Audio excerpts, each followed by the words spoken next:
बात करते हैं हम इंडियन इकॉनमी की। इंडियन इकॉनमी के लेक्चर की अगर बात करें हम यहाँ पे देखो, जैसे कि क्लासिफिकेशन ऑफ बैंकों की बात करें, जहाँ पे हमें कमर्शियल बैंक पब्लिक सेक्टर में टोटल आपको 12 देखने को मिलते हैं जो कि सरकारी लेवल पे काम करते हैं। इन बैंकों को मर्ज करके 1921 में बंगाल, बॉम्बे, मद्रास हो गया, इनको मर्ज करके एक बैंक बनाया था। उस बैंक का नाम था इंपीरियल बैंक। क्या नाम था? Imperial bank of India. आपसे कोई पूछे कि आरबीआई को नेशनलाइज कब किया गया? आरबीआई को नेशनलाइज कब किया गया? वो किया गया था 1949 में। पहले आपने मदर इंडिया मूवी देखी होगी। इस मूवी में ये चीज़ें बताई गई हैं कि पहले क्या करते थे, अपनी ज़मीन को गिरवी रख देते थे, अपने सोने को गिरवी रख देते थे, जिसमें जो गांव का साहूकार हुआ करता था वो क्या करता था, उसके बदले में उनको नहीं देता था कुछ। 1955 में एसबीआई का एक बड़ा बैंक बना जो कि नेशनलाइज नहीं है, ऐसे बोल सकते हो कि आरबीआई का छोटा भाई है ये। इस बैंक को जब बनाया गया आरबीआई ने एक कमेटी के थ्रू बनाया गया। उस कमेटी का नाम क्या है? एडी गोरेवाला कमेटी है, जो 1955 में इसको बनाया गया इस बैंक को। इसके हेडक्वार्टर आपको बॉम्बे में देखने को मिलते हैं और इसके आज के टाइम जो चेयरमैन है वो दिनेश कुमार खरा है। सेकंड शेड्यूल की बात करें, उसमें फिर क्या क्या चीज़ें देखने को मिलती है आपको सेकंड शेड्यूल में, वो आपको देखने को मिलता है जैसे कि बैंक जो खुलते हैं जब प्रॉफिट के लिए खोलते हैं। पहले 11 नेशनलाइज बैंक थे। 19 जुलाई 1969 में प्राइम मिनिस्टर इंदिरा गांधी थी उस टाइम, उसने 14 बैंकों को नेशनलाइज किया। फिर फाइनेंशियल इंक्लूजन के अकॉर्डिंग कुछ इंपॉर्टेंट कंडीशन को देखते हुए 1969 में 14 बैंक नेशनलाइज देखने को मिले। 1980 में जे इंदिरा गांधी के टाइम 6 अदर बैंक को उसने नेशनलाइज किया। रंगराजन कमेटी बनी, जैसे फॉर्मर आरबीआई गवर्नर थे उनके द्वारा बनाई गई, और देखा गया कि न्यू बैंक ऑफ इंडिया 1993 में देखने को मिला। जैसे कि पीछे जो लेक्चर है उन लेक्चर को मैं थोड़ा सा कवर कर दूं, इसी पीडीएफ में कवर कर दूं अगर, कि 1770 में पहला बैंक ऑफ हिंदुस्तान था।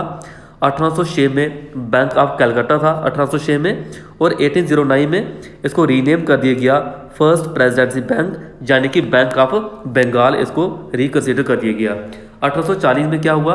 सेकंड प्रेसिडेंसी बैंक देखने को मिला, बैंक ऑफ बॉम्बे देखने को मिला, बैंक ऑफ बॉम्बे।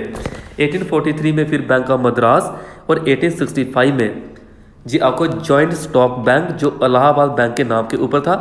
फिर आपको 1994 और 5 की बात करें, पंजाब नेशनल बैंक लाला लाजपत राय के द्वारा एस्टेब्लिश किया गया। 1906 में स्वदेशी यानी कि बैंक ऑफ इंडिया, बड़ौदा, इनको मर्ज देखने को मिला। तो ये सारे बैंक 1921 में फिर इंपीरियल बैंक आया। 1926 में रॉयल कमीशन, जिसको हिल्टन जंग कमीशन भी बोलते हो, 1934 में क्या हुआ? आरबीआई एक्ट बना। 1 अप्रैल 1935 में क्या हुआ? जे एस्टेब्लिश हुआ एट कलकत्ता। गवर्नर कौन थे उस टाइम? ऑसबॉर्न स्मिथ थे गवर्नर, ऑसबॉर्न स्मिथ। 1937 में इसके हेडक्वार्टर को चेंज कर दिया गया मुंबई में। तो उस टाइम इसके गवर्नर कौन थे?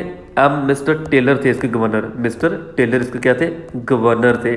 तो ये चीज़ें आपको बाद में देखने को मिली कि कौन कौन किस किस को नेशनलाइज किया गया। ये सारे हेडक्वार्टर आपने याद रखने हैं, जो क्या क्या है इंपॉर्टेंट डेटा सारा। बात करें हम उसके बाद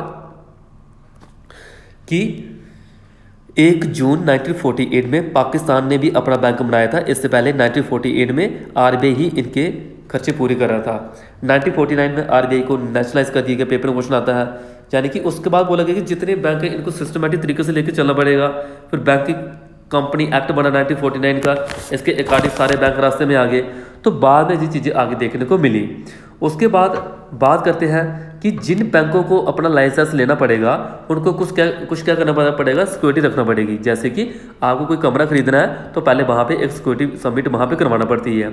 तो वो लाइसेंस क्या था इन बैंक के लिए? वो था कंपनी एक्ट 2013 का, जिसको हैंडल कर रही थी ministry, corporate affair ministry handle कर रही थी। फिर रेगुलेशन एक्ट देखने को मिला 1949 का। फिर फॉरेन एक्सचेंज मैनेजमेंट एक्ट देखने को मिला। तो 1965 में कोऑपरेटिव सोसाइटी का नाम चेंज करके बैंकिंग रेगुलेशन एक्ट 1949 का रखा गया। तो जाने कि 1969 में मदर इंडिया मूवी के अकॉर्डिंग फाइनेंशियल इंक्लूजन देखने को मिला था। तो इस तरह से चीज़ें मैंने बताई थी, क्या क्या कौन कौन से बैंकों को मर्ज किया गया। सीतारमण थे जो फाइनेंस मिनिस्टर 2017 में, 2019 में इसने पहले 2 बैंक को मर्ज किया, फिर 6 बैंक को मर्ज किया, और इन बैंक को मर्ज करके क्या किया? नए बैंक बनाए। तो ये चीज़ें इंपॉर्टेंट है। तो इसके बारे में आपने ध्यान रखना है। ये आपका एक PDF का लेक्चर था। देश के आज़ाद होने के बाद अगर पूछे ये कौन थे आपके गवर्नर, CD देशमुख थे RBI के गवर्नर। इंपॉर्टेंट है ये, ठीक है। ये था आपका एक इकॉनमी का लेक्चर।